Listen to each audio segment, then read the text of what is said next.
Masu saurare barkanmu da warhaka, inda za ku ji rahotannin labaran da muke tafi da su daga gabas ta tsakiya kan halin da ake ciki.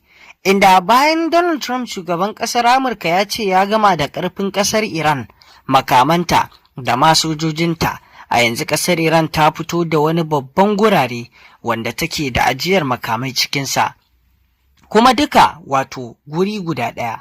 Zai ɗauke ta tsawon wata 3 tana yaƙi saboda adadin yawan makaman da take da shi, inda babu shakka ƙasar jamhuriyar musulunci dai ta Iran a yanzu abin da take nuna shi ne wancan batu na Donald Trump tabbas bai santa ba, bai san kuma irin tarin makaman da ta jibge ba. Wannan yana ƙara nuni da cewa ƙasar Iran ta dade da gama yin shirin da za ta tunkari wato ƙasar Amurka, inda yake nuna cewa Trump ya gama da ƙarfin ƙasar Iran ba ta da wasu makamai da za ta iya ƙara dogon zango na yaƙi.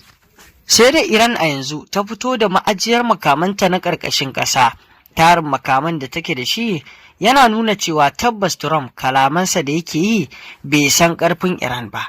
Duk da dai cewa ba ta fito ta nuna duniya duka makaman da take da su ba, amma fa ta fa nuna wata ma'ajiya ta ƙarƙashin ƙasa inda aka ga tarin makamai masu tarin yawa, wanda tabbas yana nuna cewa Trump bai san ƙarfin ƙasar Iran ba na makamanta har yanzu, domin sirri ne dukkan abubuwan da suke da shi ba sa bayyana shi. A yanzu dai bari mu haɗa ku da Ali Suwaga ku ji batutuwan da ya kawo kan wannan al'amari, wanda babu shakka dai abu ne da zai jijjiga wannan ƙasa ta wato Isra'ila da Amurka. Kuma Iran a yanzu tana nan a tsaye akan kafarta kan wannan. A daidai lokacin da Trump yake cewa ya gama da dukkan wasu makamai na jamhuriyar musulunci, kuma sannan a yanzu jamhuriyar musulunci ko da ta ci gaba da wannan yakin makamanta ba zai wuce sati 1 zuwa sati 2 ba za a neme shi a rasa, saboda yana dab da karewa. A inda yace ya lalata duk wata rada da wasu jiragenta na yaki, abin da ya rage musu mizal ne, kuma sannan sun bata ma inda ake kirkira shi. A nan take jamhuriyar musulunci ta fitar da wannan faifayen bidiyon wanda ta ce tana da irin wannan rumbun makaman ya fi kwaya 100 a duniya a ƙasarta, ya fi kwaya 100 rumbun makaman nan. Ta ce tana da irin wannan ya fi kwaya 100, kuma kowane rumbun makamai zai iya janta wata 3. Zai iya janta wata 3, kowane rumbu ɗaya irin wannan zai iya janta wata 3 ba tare da ta je ta nemi wani ba, kuma irinsa tana da shi kwaya 100. Kuma sannan ta fito ta tabbatar da Trump cewa idan kuma muka yi amfani da makami yau, kar ku yi tunanin cewa wai ya tafi kenan ba za mu ƙara maida shi ba. Already daman mu ba komai namu na makaman mu ba ma siya a gurin ku, kuma babu wata ƙasa da za ta ce tana saida mana komai. Mu muke kirkira a cikin gida, ko mu muke yin kayan mu. Sannan suka ce idan muka lalata 10 to a ranar sai mun mamaita 20. Idan muka lalata 20 a ranar sai mun mamaita 40. abin da ya faɗa, abin da suka faɗa mai kenan. Kuma sannan suka ce ba sa buƙatar ko loti ɗaya ko wani garin makami ko kuma wani abin da za su je ko China ko Rasha su saya. Suka ce a cikin gidanmu muke kirkira shi, a cikin gidanmu muke samun shi, a cikin gidanmu muke da makeranmu, kuma a cikin gidanmu muke da injiniyoyinmu, kuma a cikin gidanmu muke da kamfaninnukan da za mu kera shi, kuma ko ɗaya baka bata ba. Yace idan zamu zauna ba ma mai da makamanmu za mu iya daukan sama da shekara 5 zuwa 6 kai zuwa 10 ma muna fafatawa da ku ba tare da mun karar da makamanmu ba. A lokacin da muke magana muke cewa fa jamhuriyar musulunci fa duniya take so ta yaka, American ma take so ta yaka, ba ta kasar Yahudu suke ba. Shekara 2 da suka wuce wallahi ce mana ake ƙarya muke yi. Wace ce kasar Iran? Saboda ita ta gani ne, ita din ganau ce. Duk abin da aka ce kai ganau ne to kai daban kake da wanda za a zo a gaya maka.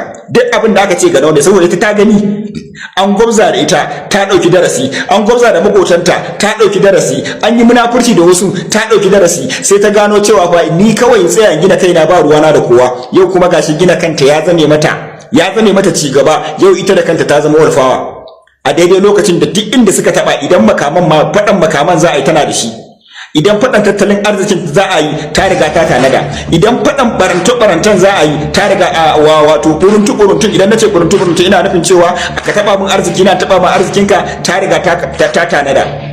Ba ma wai a Middle East gabaki daya wayanda suke daure wa Yahudawa da Nasara gindi ba, a Turai din ma za ta iya yaƙa su kuma ta kai wannan gacin. Saboda haka wallahi Allah ne yake wannan yakin, wallahi ba jamhuriyar musulunci bane. gashi a kullum tsoratar da su ake yi, kuma kasar mamaya kullum da fatattakar ta ake yi. Saboda haka a ci gaba da addu'a, ubangiji Allah ya ɗaukaka musulunci, ya kaskantar da kafirci, ya haɗa kawunan kan musulman duniya gabaki daya, ya nuna mana munafukan musulmai.